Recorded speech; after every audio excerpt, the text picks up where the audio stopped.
5 کو حفظ میں ڈالا ہے. میں نے کہا بیٹا قیامت کا دن ہوگا, اللہ لائنیں لگوائے گا, کتار لگے گی, کتاریں لگیں گی, کوئی آئے گا شیطان کا جھنڈا اٹھاتا رہا, کوئی آیا نبی کی سنت کی بغاوت کرنے والا آیا, کوئی کچھ آیا.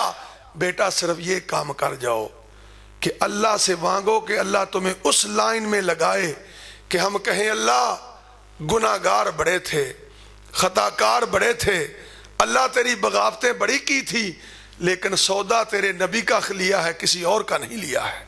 مریں گے یا رب کے قرآن پہ مریں گے یا محمد کے فرمان پہ مریں گے انشاءاللہ العزیز. خدا کی قسم ان کی ماں اسلام آباد سے, میں اپنی بات کر رہا ہوں, مجھ جیسے فقیر کو رات کو جب فون کر کے بتاتی ہے کہ آج تیرے بڑے بیٹے نے عشاء کی نماز میں اتنا قرآن پڑھا ہے, آج تیرے چھوٹے بیٹے نے فجر کی نماز میں اتنا قرآن پڑھا ہے, میری سارے دن کی اللہ تھکاوٹ اتار دیتا ہے. یہ فطرت, یہ قدرت آسمان والے رب کی طرف سے رحمت ہے. تیری میری بدقسمتی ہے ہم پختہ سڑکیں چھوڑ کے گندی سڑکوں پہ چل رہے ہیں. تیری میری بدقسمتی ہے تو اور میں اس حق والے, سچ والے, حق والے پاک نبی کی راہ چھوڑ کے ایرے گہرے کی راہ پہ چڑھے ہوئے ہیں. آ جا, اگر جنت جانا چاہتا ہے, اگر محشر کے میدان میں اللہ کے ہاں محفوظ رہنا چاہتا ہے, اگر قبر میں جا کر سانپوں اور بچھوؤں سے محفوظ رہنا چاہتا ہے, اپنی صبح بھی نبی کی طرح کر لے, اپنی رات بھی نبی کی طرح کر لے, کیونکہ یہی وہ رات ہے, یہی وہ صبح ہے جس میں دھوکہ نہیں ہے.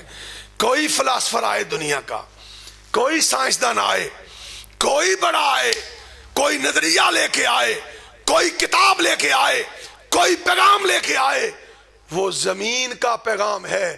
عرش بری کا اگر پیغام ہے تو صرف آمنہ کے لال کا پیغام ہے, اسی کے سامنے پیش ہونا ہے.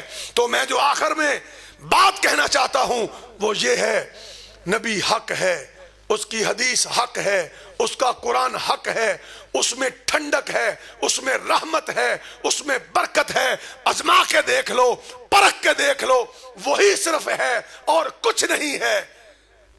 عمل کی بات ہے بس, آخری بات عمل کی بات. اگر میں اور تو آج فیصلہ کر لے کہ ادھر فرمان محمد ہو, ادھر گردن جھکائی, آج فیصلہ کر کے اٹھو کہ رات جا کے سوتے وقت اسی طرح سونا ہے جیسے آمنہ کا لال سویا کرتا تھا.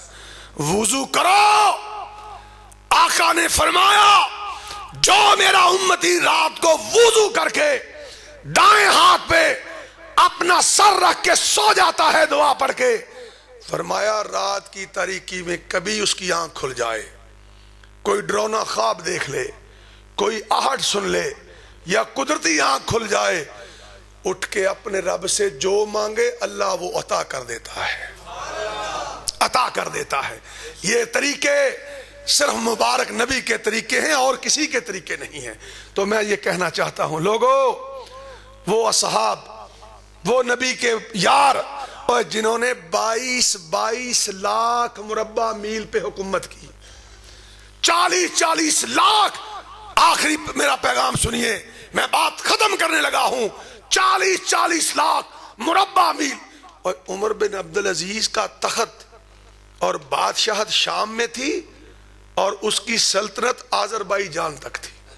ہم اتنا پاکستان اٹھائے پھرتے, اتنا فتنے ہی نہیں مکتے. سننا بات, پیغام سنو اہل حدیث کا, فتنے نہیں مٹتے. اور وہ شام میں بیٹھے ہوتے تھے اور چرواہے بکریاں چروانے والے دنیا کے دوسرے کنارے پہ کہتے تھے کہ آج اگر بھیڑیا بکری اٹھا کے لے گیا ہے تو پھر عمر بن عبدالعزیز فوت ہو گیا, فوت ہو گیا ہے. کیسی باتیں کرتے ہو اہل حدیث ہو, کہتے ہو مسجد سے باہر جانے کی ضرورت نہیں. بڑے بڑے شیخ مشائخ کہتے ہیں ہماری تقریر مسجد میں کروانا ہمارا سیاست تعلق نہیں, ہمیں باہر جانا اچھا نہیں لگتا, احتجاجی ریلی میں جانا اچھا نہیں لگتا. اور بتلاؤ میرا اسماعیل شہید